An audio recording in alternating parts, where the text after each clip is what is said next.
ஒரு கிராமத்துல சாண்டின்னு ஒரு குட்டி குரங்கு இருந்தது. அதுக்கு ஒரு பெரிய ஆசை, படிக்கணும், முன்னேறணும். அது தினமும் ஒரு பழைய புத்தகத்தை தூக்கிட்டு குடிசை ஓரத்தில் உட்காந்து படிக்க முயற்சி பண்ணும். ஆனால் சில பேர் சிரிச்சாங்க, குரங்கு படித்தா என்ன ஆகும்னு. அதை கேட்டதும் சாண்டிக்கு மனசு உடைஞ்சது. கண்ணில் தண்ணீர் வந்தது. அது அமைதியாக நடந்து போய் வீட்டுக்கு பக்கத்தில் இருந்த குளத்துக்கு வந்தது.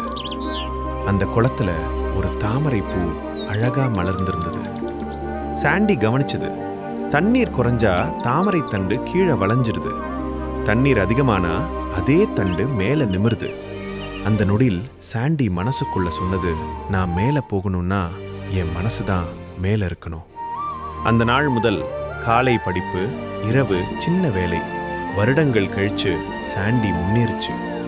அப்போ எல்லாரும் புரிஞ்சுக்கிட்டாங்க, வாழ்க்கையின் உயர்வு மனத்தில் கொண்ட ஊக்கத்தின் அளவே.